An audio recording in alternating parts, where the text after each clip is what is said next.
चलो बेटा देखो, टॉपिक जो आज हमने स्टार्ट करना है, व्हाट इज दैट? टॉपिक का नेम क्या है? Electric power. पहले हम कर रहे हैं what is the topic, that is electric power. Electric power क्या होता है? देखो, rate at which electric work is done by the source of EMF in maintaining the current in electric circuit। एक इलेक्ट्रिक सर्किट में current को maintain करने के लिए, मतलब सर्किट में करंट चलता रहे, उसके लिए हम लगाते हैं एक बैटरी या सेल। सर्किट में क्या लगाते हैं? बैटरी या वो बैटरी या सेल कितने टाइम में कितना वर्क करेगा, मतलब 1 सेकंड में कितना वर्क करेगा, वो क्या कहलाएगी? उसकी इलेक्ट्रिक पावर। क्या बोलेंगे उसको? Electric rate at which electric work is done by the source of EMF. वो रेट मतलब वो 1 सेकंड में किया हुआ वर्क डन जो किसी भी सोर्स ऑफ ईएमएफ नहीं किया। और सोर्स ऑफ ईएमएफ जो हमारा होता है वो क्या होता है? बैटरी या सेल। सोर्स ऑफ ईएमएफ क्या होता है? बैटरी या 1 सेकंड में बैटरी या सेल कितना वर्क करेंगे इलेक्ट्रिक वर्क डन, ताकि करंट मेंटेन रहे सर्किट में, ताकि सर्किट में करंट क्या रहे, तो उसी को क्या बोलते हैं? Electric power. तो अगर इलेक्ट्रिक पावर का फॉर्मूला आपने लिखना हो, that is electric work done by time. Electric work done by में टाइम टेकन, कितना इलेक्ट्रिकल वर्क डन हुआ जो सोर्स ऑफ ईएमएफ ने किया और उसको करने में कितना टाइम लगा, उसको electric power is equal to electric work done by में टाइम। ओके, अब इलेक्ट्रिक पावर का सिंबल होता है that is P. What is the symbol of electric work done? Work done W, time. So what is the formula for power now? W is work done, T is time। W is work done and T is time. तो power निकालने का formula आपके पास बन गया, that is work done by में time. अब बात आती है कि वर्क डन कितना है। एज वी नो, हमने पीछे फर्स्ट यूनिट में पोटेंशियल का फॉर्मूला किया है। हमें यहाँ पे इलेक्ट्रिक वर्क डन चाहिए, तो इलेक्ट्रिसिटी की टर्म का वर्क डन कहीं चाहिए अपने को। तो इलेक्ट्रिक वर्क डन में पोटेंशियल का हमने फॉर्मूला किया है, that is W by Q। क्या होता था W बाय में? वर्क डन बाय में charge, that was called electric potential. That was called electric. यहां से वर्क डन का क्या आ जाएगा formula? V into Q. Work done क्या बनेगा? V into Q. देखो बेटा, हम टॉपिक क्या कर रहे थे? Electric power, electric work done by time. Power is equal to क्या बन गया? वर्क डन बाय में time. As you know, potential का क्या फॉर्मूला होता है वर्क डन बाय में? तो वर्क डन क्या बन गया? V into Q. यहां हम Q की वैल्यू अगर पुट करना चाहें, as I is equal to क्या होता है? Q bye T। करंट का क्या फॉर्मूला होता है? Q बाय में। यहां से अगर हम Q की वैल्यू निकालें, Q क्या बन जाएगा? I into T। Q equals क्या बन गया? अगर मैं इसमें Q की वैल्यू पुट करूं, W इज इक्वल टू क्या बन गया? VIT। W is equal to क्या बन गया? VIT। W क्या था? वर्क डन आ गया। ये जो सारी टर्म्स हैं, V हो गया, I हो गया या T हो गया, ये V और I इलेक्ट्रिसिटी से रिलेटेड टर्म्स है ना। V हो गया पोटेंशियल, I हो गया करंट, ये इलेक्ट्रिसिटी से रिलेटेड टर्म्स हैं। इट मींस ये वर्क डन भी कौन सा आया? इलेक्ट्रिक।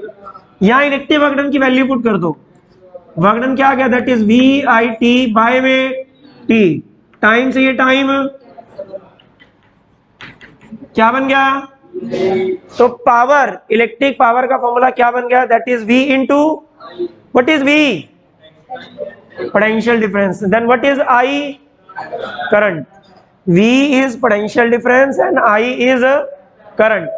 तो अगर आपको इलेक्ट्रिक पावर निकालनी है तो आपको किसी भी अप्लायंस का उसका वोल्टेज पता होना चाहिए। बैटरी की निकालनी है मान लो, तो बैटरी की वोल्टेज पता होनी चाहिए तो कितनी और वो कितना करंट छोड़ रही है, वो दोनों चीज अगर आपको पता हो then you can calculate the power, you can calculate दी।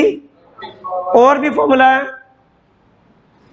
एक फॉर्मूला क्या बन गया, that P is equal to V I. जो ओम्स लॉ होता है, ओम्स लॉ में V इज इक्वल टू क्या होता है, आई आर। ओम्स लॉ क्या होता है, V इक्वल्स P, V की जगह क्या पुट कर दूं यहाँ पे, आई आर इंटू आई, क्या बन गया ये, I square R. This is the second formula of power. First formula क्या था, बी आई, सेकेंड फॉर्मूला क्या बना, I square R. Third formula हमने इसमें किसकी वैल्यू रखी थी, वी की। अब इसी में क्या सेकेंड फॉर्मूला, वी आई होता है ये फर्स्ट फॉर्मूला। ओम्स लॉ क्या होता है, तो V की वैल्यू यहां पुट कर दो, V की जगह आई आर पुट कर दिया, आई एज इट इज है, क्या बन गया, आई स्क्वायर आर। खड़ा वहां से P क्या बन गया, that is I square R. This is the second formula. Third formula, यहां आपने अभी V की वैल्यू पुट की थी, अब किसकी वैल्यू पुट करनी है, ओम्स लॉ से I की वैल्यू कैलकुलेट करो, क्या बन गया, I equals V by R, I equals V by R. I की वैल्यू यहां पुट कर दो इस वाले में, V as it is, I equals V upon R, क्या बना, V square by R. P क्या बन गया, that is V square by में R। ओके, तो पावर आ गया, third formula V square bye, first formula क्या था पावर का, V I, second, third V square by में R। तीन फॉर्मूलाज हैं जिससे आप पावर कैलकुलेट कर सकते हो। What is the SI unit of power, SI unit of power is what, WA symbol क्या होता है, W। SI unit of power, power की SI यूनिट जो होती है दैट इज वॉट, सिंबल क्या है उसका, वर्क डन का भी W है, वॉट का सिंबल भी W। इससे अगर आपने बिगर यूनिट देखनी है, 1 किलोवाट, बिगर यूनिट क्या होती है, 1 किलोवाट में कितने वॉट होंगे, 1000 वॉट। 1 किलोवाट इक्वल्स, किलो का मतलब ही 1000 होता है, ध्यान रखो, किलो का मतलब ही क्या होता है, so 1 kilowatt equals 1000 watt, 1 kilowatt equals 1000 watt. ऐसे ही 1 मेगावाट भी होता है, 1 megawatt equals 10 to power 6 watt, 1 megawatt equals 10 to power 6 watt के बराबर है। 10 लाख, क्या बनेगा, 10 लाख, 10 लाख वॉट के बराबर होगा। ये आपके पास क्या था, इलेक्ट्रिक पावर। नेक्स्ट कॉन्सेप्ट है, ये समझ में आ गया बेटा, next is electric energy.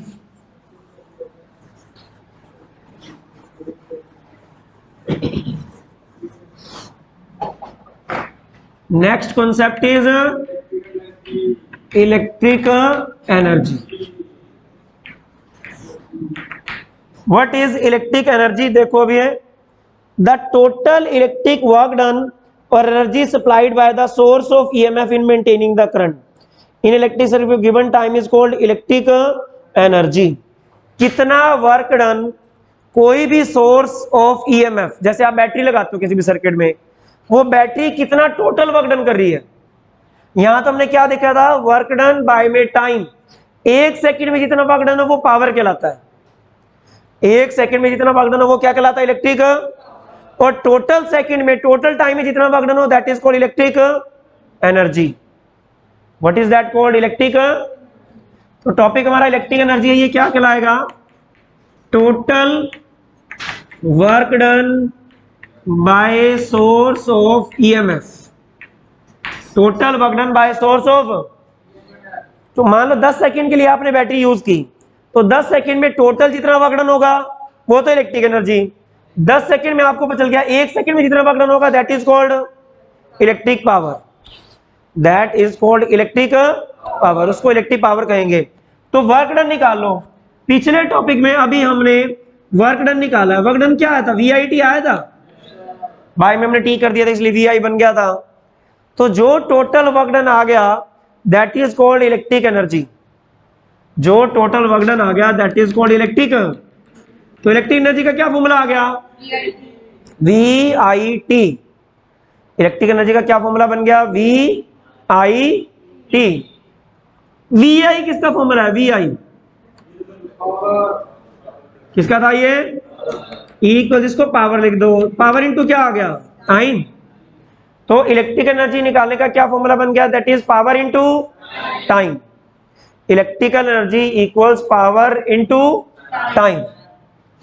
Is it clear? Power होता है 1 सेकंड में यूज एनर्जी, 1 सेकंड में किया हुआ वर्क डन। 1 सेकंड का वर्क डन आपको पता है, इनटू टोटल टाइम कर दो, टोटल सेकंड से मल्टीप्लाई कर दो, टोटल एनर्जी आ जाएगी कि नहीं? टोटल वर्क डन आ गया, वही टोटल वर्क डन ही आपके पास क्या कहलाता है? Electrical energy. इलेक्ट्रिक एनर्जी की ऐसा यूनिट, ऐसा यूनिट होती है पहले तो जूल। ऐसा यूनिट क्या होती है? अगर इसकी ऐसा ले रहे हो तो पावर की भी ऐसा यूनिट ली जाएगी। पावर की ऐसा यूनिट होती है वॉट। पावर की ऐसा यूनिट वॉट, और टाइम की ऐसा यूनिट सेकंड। तो 1 joule equals 1 what into 1 second. 1 joule energy use होती है जब कोई बॉडी 1 वॉट पावर की बॉडी 1 सेकेंड के लिए चलाओ, तो जो एनर्जी यूज होगी दैट इज 1 जूल। जो एनर्जी यूज होगी दैट विल बी, ये ऐसा यूनिट है। एक और यूनिट होती है जिसको कमर्शियल यूनिट कहते हैं। एक यूनिट और आएगी जिसको कौन सी यूनिट कहते हैं? Commercial unit. कमर्शियल यूनिट होता है भी किलोवाट आवर। इलेक्ट्रिकल एनर्जी की कमर्शियल यूनिट क्या होती है? Kilowatt. Kilowatt hour is equal to, अगर आप पावर कितनी हो 1 किलोवाट, और टाइम कितना हो, अगर आप किसी भी अप्लायंस को 1 किलोवाट पावर का अप्लायंस है, मतलब 1000 वाट, 1 किलोवाट का मतलब 1000 वॉट, या 1 किलोवाट का आपके पास कोई अप्लायंस है, उसको आप 1 घंटे के लिए चलाते हो। 1 किलोवाट पावर का कोई भी अप्लायंस है, आप उसको 1 घंटे के लिए चलाते हो, तो एनर्जी कितनी होगी? 1 किलोवाट आवर। एनर्जी कितनी होगी? 1 किलोवाट आवर। समझ आया कुछ? किलोवाट आवर कौन सी यूनिट है? कमर्शियल। किलोवाट आवर कौन सी यूनिट है? और जूल कौन सी यूनिट है? ऐसा यूनिट है। नेक्स्ट देखो, नेक्स्ट टॉपिक पे आ जाओ, दैट इज किरचॉफ लॉ। इसमें इतना ही करना है और नहीं करना कोई भी।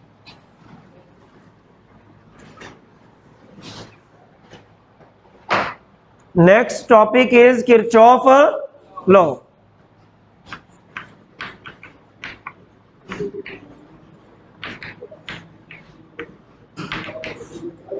किरचॉफ लॉ क्या कहता है? देखो अब इसमें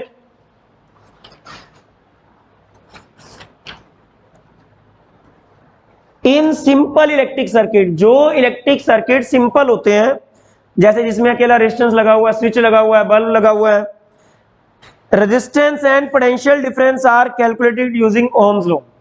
सिंपल सर्किट में हम लगा लेते हैं ओम्स लॉ। सिंपल सर्किट में वोल्टेज, करंट, रेजिस्टेंस निकालने के लिए हम क्या लगा लेंगे? Ohm's law. In actual practice we come across complicated electric circuit consisting of large number of resistors and source of EMF। लेकिन अगर हम प्रैक्टिकल सर्किट की बात करें, कभी भी सर्किट इतना सिंपल नहीं होता, कुछ कॉम्प्लिकेटेड होते हैं। कुछ सोर्स ऑफ EMF उसमें होंगे, कुछ आपके पास उसमें लार्ज नंबर ऑफ रजिस्टर लगे होंगे। Simple application of ohm's law fails to solve the circuit. जो ओम्स लॉ है वो सिंपल सर्किट को सोल्व करने में तो हेल्पफुल है, लेकिन कॉम्प्लिकेटेड सर्किट को सोल्व करने में हेल्पफुल नहीं है। तो उसके लिए हम क्या करेंगे? देखो, Kirchhoff gave 2 rules for solving complicated electric circuits. These are known as Kirchhoff rule. Kirchhoff ने कॉम्प्लिकेटेड इलेक्ट्रिक सर्किट को सॉल्व करने के लिए 2 रूल बनाए थे। उन्हीं रूल को क्या नेम दिया गया है? क्या नेम दिया गया? बोलो। किरचॉफ लॉ, उनको किरचॉफ लॉ या किरचॉफ रूल का नेम दिया गया। नेक्स्ट देखो, while studying these rules we shall use two terms. जब आप इन दो रूल्स को पढ़ रहे होगे, दो चीजें आपके पास आएंगी। पहला आएगा जंक्शन या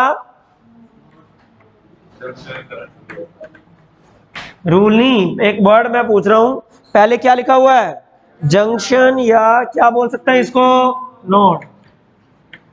पहला वर्ड जो आपके पास आएगा वो क्या है, जंक्शन या क्या होता है, और दूसरा क्या बताया गया है, लूप या मैश। जंक्शन और नोड क्या होता है, is a point in electric circuit where two और more currents are connected electric. जैसे देखो ये एक सर्किट है, यहां रजिस्टर लगा हुआ है, यहां पे एक और रजिस्टर लगा हुआ है, यहां बैटरी लगा दी आपने, बैटरी के कौन से टर्मिनल से करंट चलेगा, पॉजिटिव से करंट चला।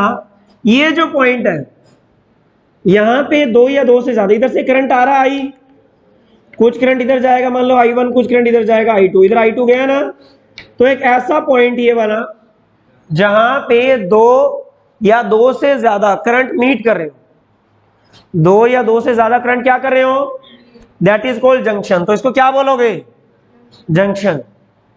क्या बोलते हैं इसको, ये जंक्शन है, इधर जा रहा है करंट, एक इधर जा रहा है, एक इधर से आ रहा है, तो तीन करंट मीट कर रहे हैं ना एक ही पॉइंट पे, तो it means that is called a junction. हाँ, वो जो भी रेलवे जंक्शन होते हैं, वो जंक्शन क्यों कहा जाता है, जैसे बठिंडा एक रेलवे जंक्शन है, क्यों कहा जाता है, जाखल एक रेलवे जंक्शन है, इससे दो से ज्यादा रास्ते में ट्रेन जा सकती हैं, ज्यादा कनेक्ट करती हैं, इसलिए उसको जंक्शन बोला जाता है।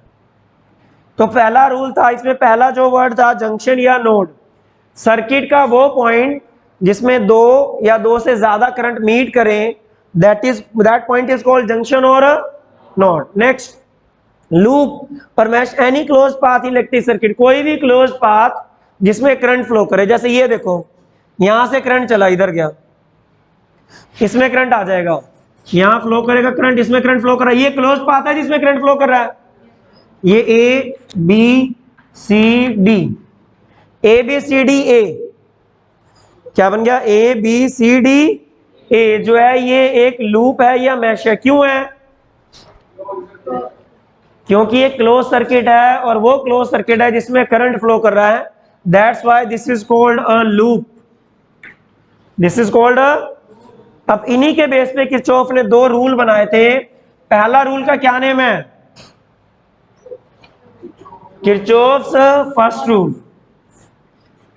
किरचॉफ्स फर्स्ट रूल, इसको जंक्शन रूल भी कहते हैं अभी, और करंट रूल भी कहते हैं।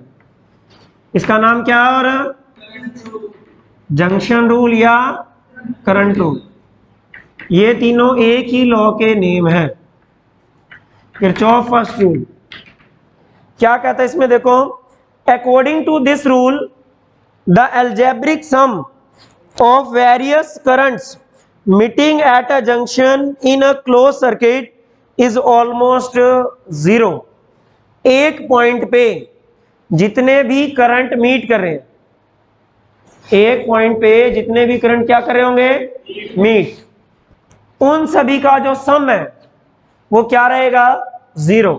कैसे रहेगा, देखो, अभी मैंने आपको एक सर्किट बना के दिखाया था, एक करंट इधर क्या जा रहा था, I1, ऊपर कितना जा रहा था, I2, और आ कितना रहा था, इसमें I करंट एंटर कर रहा था।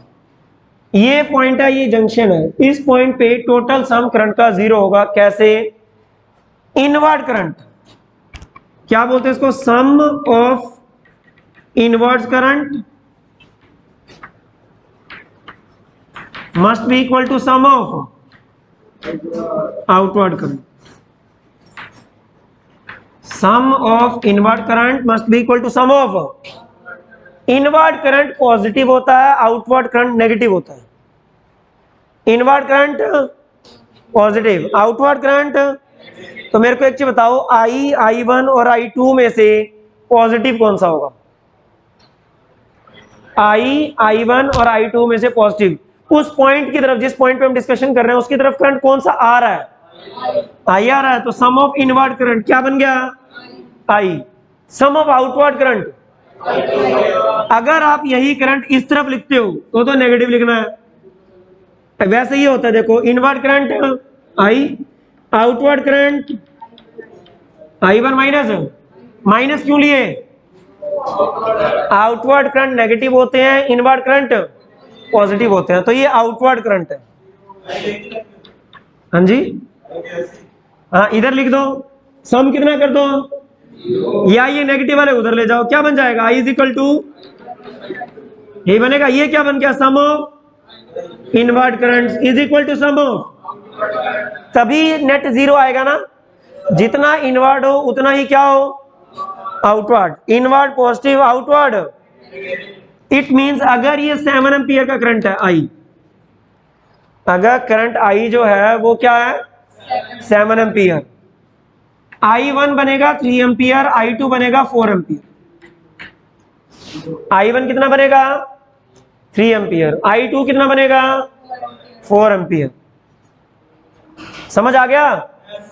तो आउटवर्ड करंट का सम कितना है, इनवर्ट का भी कितना था, तो जितना करंट एंटर कर रहा है उतना ही एग्जिट करना चाहिए, जितना करंट एंटर कर रहा है उतना ही क्या करना चाहिए, एग्जिट करना चाहिए। ये जंक्शन रूल कहता है एक पॉइंट से।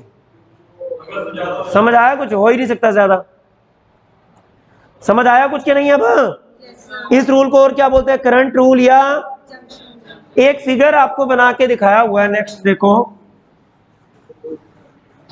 फिगर में क्या बोला गया है कि ये O पॉइंट है, इस O पॉइंट पे दो करंट एंटर कर रहे होंगे, देखो कौन कौन से एंटर कर रहे हैं, I2 भी कर रहा है, I4 भी कर रहा है और I5 भी कर रहा है, तीन एंटर कर रहे हैं, I4 I5 और I2 तो क्या कर रहे हैं इसमें, तो ये तीनों पॉजिटिव होंगे या नेगेटिव होंगे, पॉजिटिव नेगेटिव।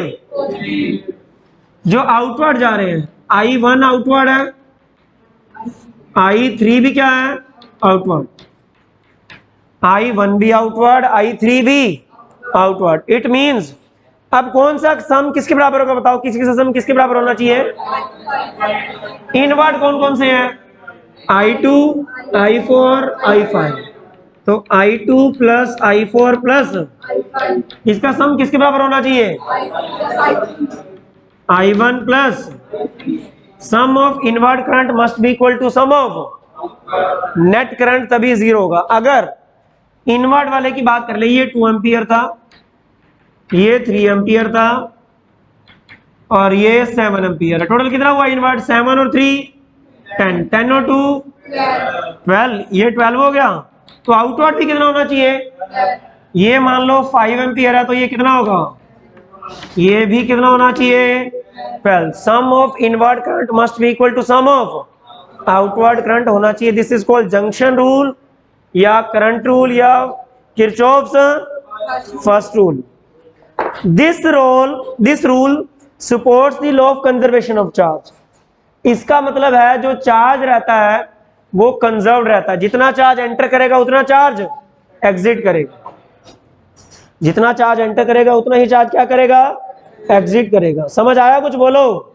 हम ये कह सकते हैं भी चार्ज का सम भी जीरो रहेगा, total sum of charges will also be, क्योंकि चार्ज से ही तो करंट बनता है, क्योंकि चार्ज से ही क्या बनेगा, अगर करंट का सम जीरो है नेट करंट, तो चार्ज का भी नेट सम जो बनेगा वो कितना आना चाहिए, तो इसका मतलब चार्ज इसमें कंजर्व रहता है। So Kirchhoff first rule follows the law of conservation of charge, law of conservation of charge.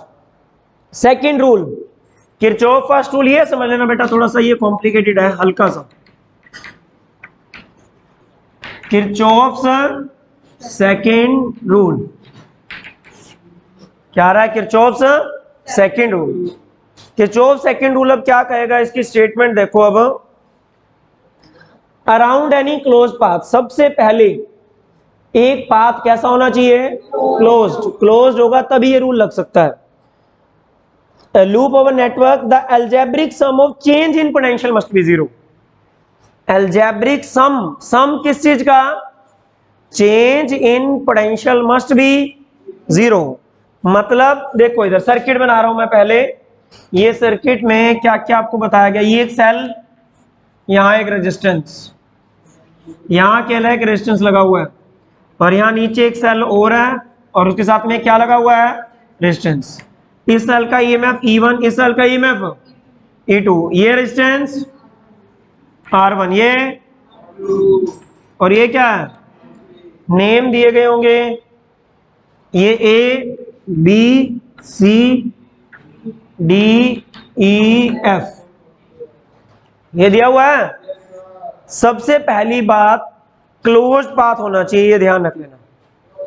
सबसे पहली बात क्या होना चाहिए, क्लोज पाथ में ये क्या कहता है, करंट कहां से चलेगा, फर्स्ट सेल से करंट चला I1, यहां करंट कौन सा पहुंचेगा, इधर से करंट कौन सा चलेगा, और इधर करंट I2 चलेगा।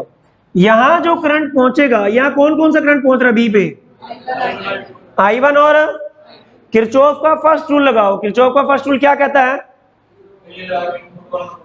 करंट का सम यहां जीरो रहेगा, मतलब जितना इनवर्ट उतना आउटवर्ड इधर जाएगा करंट, I3 जाएगा। I3 किसके बराबर होगा, I1 प्लस I2, किसके बराबर होगा, I1 प्लस I2 के बराबर होगा ये I3 is equal to I1 plus I2, I3 equals I1 plus, समझ आ गया इतना। यहां करंट पहुंचेगा I3, यहां पे कितना करंट आया, इनवर्ट करंट क्या हुआ, ये पॉइंट का I3, आउटवर्ड करंट अब डिवाइड हो जाएगा वापस, ऊपर कितना करंट जाएगा I1, और इधर कितना जाएगा, तो I1 और I2 का सम I3 के बराबर होना चाहिए। यहां वापस कितना करंट आ जाएगा, और ऊपर। इस फिगर में कोई डाउट है, पहले तो ये बताओ, क्लियर हो गया ना। नेक्स्ट देखो अब क्या कहता है, change in potential must B zero. Resistance क्या करेंगे, रेजिस्टेंस करंट का करेंगे लॉस। रेजिस्टेंस का काम क्या होता है, करंट का क्या करना, रेजिस्टेंस अगर करंट का लॉस करेगा तो उसमें क्या होगा, पोटेंशियल भी लॉस होता है, कुछ पोटेंशियल भी क्या होगा। लेकिन ये क्या कहता है, रूल ये कहता है अगर यहां पोटेंशियल ड्रॉप हो रहा है, यहां पोटेंशियल का लॉस हो रहा है, तो किसी और जगह पे पोटेंशियल का गेन होना चाहिए। Net change in potential zero रहना चाहिए पूरे सर्किट का। नेट चेंज इन पोटेंशियल कितना रहना चाहिए, चेंज जीरो रहना चाहिए। दोबारा समझ लो, अगर इस पूरे सर्किट की वोल्टेज 10 वोल्ट है, मान लो पूरे सर्किट की वोल्टेज कितनी है, एक रेजिस्टेंस ने 2 वोल्ट पोटेंशियल का ड्रॉप कर दिया, तो कितनी वोल्टेज बची, 8 वोल्ट। अगर सर्किट में एक जगह पोटेंशियल का लॉस हुआ है तो दूसरी जगह पोटेंशियल का कहीं ना कहीं गेन भी होना चाहिए, उतना ही, तभी तो चेंज इन पोटेंशियल जीरो रहेगा ना। कहीं अगर एक जगह लॉस हुआ है तो दूसरी जगह क्या होना चाहिए, कहीं दूसरी जगह +2 वोल्ट भी होना चाहिए। तो मतलब पहले पोटेंशियल कितना था, तो अब भी पोटेंशियल कितना रहे, तो चेंज इन पोटेंशियल कितना हुआ, डेल्टा V का मतलब होता है चेंज इन पोटेंशियल। समीशन लगाते हैं, सम मतलब sum of change in potential must be equal to 0। Sum of change in potential must be equal to, जो चेंज इन पोटेंशियल का सम है that must be equal to 0। मतलब अगर circuit के किसी एक पॉइंट में या किसी एक ऑपरेटर्स में, डिवाइस में पोटेंशियल लॉस हो रहा है, तो उसी सर्किट के किसी भी सर्किट मतलब एलिमेंट में वही उतना ही पोटेंशियल इंक्रीज भी होना चाहिए, ताकि चेंज जीरो रहे, ताकि चेंज क्या रहे। समझ आया, कुछ बोलो। इसके लिए क्या कहता है अब, अच्छा एक हमने इक्वेशन पढ़ी थी कल, V is equal to E minus IR, ध्यान है, V इक्वल्स E माइनस। अगर मैं इसको चेंज लिख देता हूं कि change in potential, EMF change नहीं होता, मैक्सिमम होता है ये, इसका मतलब E माइनस डेल्टा I कर लो। करंट में तो चेंज हो सकता है ना, करंट में क्या हो सकता है, चेंज। इसको V से लिख दिया, फिर इसने सीधा यहाँ IR लिख दो।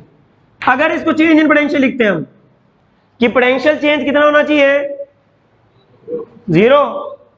पोटेंशियल चेंज कितना होना चाहिए, तो इसकी वैल्यू 0 होनी चाहिए, डेल्टा V की वैल्यू क्या होनी चाहिए, इसका मतलब E माइनस IR 0 होना चाहिए। इसका समीशन कर देता हूं, इस सारे का भी समीशन होगा। इसका मतलब summation of E minus I R भी कितना होना चाहिए? Summation of E minus I R कब जीरो होगा? जब summation of E equals summation of I R होगा। नेगेटिव वाले टर्म उधर जाके पॉजिटिव। इसका मतलब ये भी प्रूव कर दो तो बात वही पड़ गई। क्या स्टेटमेंट थी कि चेंज इन पोटेंशियल क्या होना चाहिए? चेंज इन पोटेंशियल जीरो कर दिया। क्या पढ़ा हमने? V इक्वल टू क्या होता है? ये अगर चेंज इन पोटेंशियल है तो इसका समीशन लेना, सम लेना ना चेंज इन पोटेंशियल का। इधर समीशन लिया तो इधर भी क्या आएगा? डेल्टा V की वैल्यू अपने को जीरो चाहिए स्टेटमेंट के अकॉर्डिंग, कि चेंज इन पोटेंशियल जीरो होना चाहिए। चेंज इन पोटेंशियल क्या होना चाहिए? अगर चेंज इन पोटेंशियल जीरो होना चाहिए, इसकी वैल्यू जीरो, तो E माइनस आई आर का समीशन भी किसके बराबर होना चाहिए? जीरो के बराबर रख दिया। नेगेटिव वाले टर्म उधर ले गए। तो इसका मतलब सर्किट में जितने भी सेल हैं उनके ईएमएफ का सम, सर्किट में जितने भी सेल्स हैं उनके ईएमएफ का सम किसके बराबर होना चाहिए? Summation of product of current and जितने भी सर्किट में रेजिस्टेंस है, जितने भी सर्किट में क्या है? रेजिस्टेंस जितने भी है, उन रेजिस्टेंस में जितना भी करंट फ्लो कर रहा है, मान लो इसका प्रोडक्ट I1 R1, इसका I2, इन तीनों का सम और पूरे सेल का ईएमएफ का सम क्या रहना चाहिए? इक्वल। करंट और रेजिस्टेंस के जितने भी प्रोडक्ट बनते हैं उन सभी का सम, और जितने भी सेल्स हैं उन सभी का ईएमएफ का सम क्या रहना चाहिए? कल नेक्स्ट लेक्चर में, मतलब मंडे को, हम यही प्रूव करेंगे क्या E is equal to I R होता है या नहीं। अगर स्टेटमेंट कह रही है तो वो होना चाहिए। ओके।